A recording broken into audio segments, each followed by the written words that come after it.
मुखालिफत में अमन व अमान बरकरार रखा जाए। क्या कुछ कहा, आइए देखते हैं।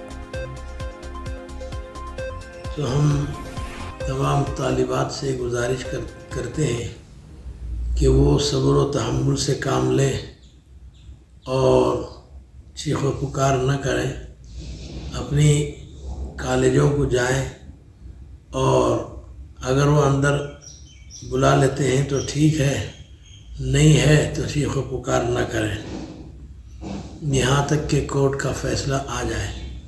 अगर कोर्ट का फ़ैसला हमारी मुवाफ़क़त में आता है तो बहुत अच्छा और हमारे लिए बड़ी खुशी की बात है। अगर कोई हमारे ख़िलाफ़ या और कोई दूसरी सूरत होती है तो इंशाअल्लाह हम ज़रूर कोशिश करेंगे और हुकूमत से दरख्वास्त करेंगे।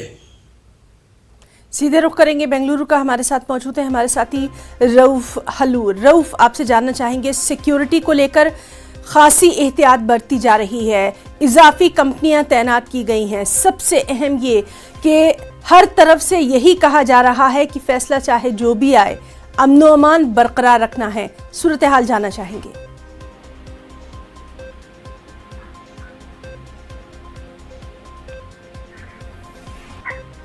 रऊफ़, आपको हमारी आवाज आ रही है? जी बिल्कुल बिल्कुल बिल्कुल। सिक्योरिटी के ताल्लुक से जानना चाहेंगे, अमन व अमान की अपील की गई, उसके ताल्लुक से भी। जी देखिए हिना, आज हिजाब पर 10:30 बजे, सुबह 10:30 बजे अदालत की 3 रुकनी बेंच अपना फैसला सुनाने जा रही है। इसके पेश नज़र रियासत भर में सख्त हिफाजती इंतजाम किए गए हैं। खास तौर पर स्कूलों और कॉलेजों के अतराफ सिक्योरिटी अहलकार तैनात किए गए हैं। बेंगलुरु की अगर बात की जाए तो यहाँ 10,000 से जायद सिक्योरिटी अहलकारों को तैनात किया गया है और होम मिनिस्टर वजीर दाखिला अरग ज्ञानेंद्र ने अवाम से अमन व अमान बरकरार रखने की अपील की है। उन्होंने कहा है कि अदालत का जो भी फैसला है उसे अवाम उसे कबूल करें, उस पर अमल करें और अमन व अमान बरकरार रखें।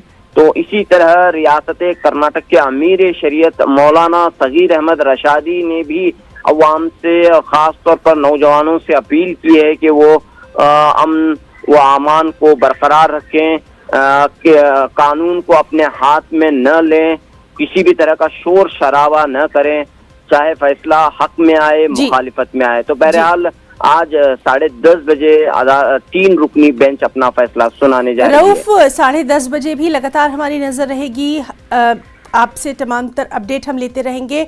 हम आपसे जानना चाहेंगे, अभी तक जितनी भी समाअत हुई हैं उसमें क्या कुछ कहा गया, क्या कुछ निकल कर सामने आया, इसके ताल्लुक से थोड़ी सी तफसील चाहेंगे। जी देखिए, ये जो कुल समाअत का जो सिलसिला चला वो 11 दिनों तक हाईकोर्ट में एक तवील समाअत इस पूरे मामले पर हुई है और इस पूरे मामले में जो है बड़े बड़े वकला यानी कि रियासती सतह के और कौमी सतह के वकला ने हिजाब के सिलसिले में जिरह की है और हिजाब की मुखालिफत में भी जिरह हुई है।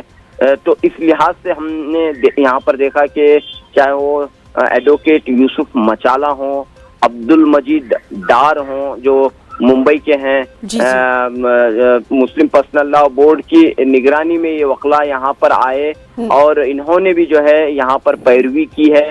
इसके अलावा देवदत्त कामत, रियासत के एक मशहूर वकील एडवोकेट देवदत्त कामत, रवि वर्मा कुमार, एडवोकेट रवि वर्मा कुमार ने भी जिरह की है। एडवोकेट ताहिर हुसैन ने भी जिरह की है, जिनका ताल्लुक बेंगलुरु से है, कर्नाटक से है।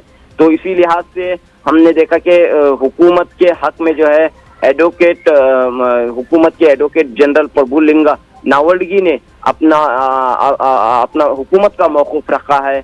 यूनिफॉर्म के सिलसिले में पोनैया साहब जो यहाँ के सीनियर एडवोकेट हैं, उन्होंने जो है स्कूल कॉलेज डेवलपमेंट काउंसिल की तरफ से उन्होंने अपना हक में मौकूफ रखा है। तो कुल मिलाकर यहाँ पर एक तवील गुफ्तगू के बाद, तवील जिरह के बाद अदालत ने फैसले को महफूज रखा है और आज वक्त आया है कि अदालत ने कहा है कि लगातार इस बेहद अहम खबर पर हमारी नजर बनी हुई है। फिलहाल के लिए आपका बहुत बहुत शुक्रिया तफसीलात के लिए।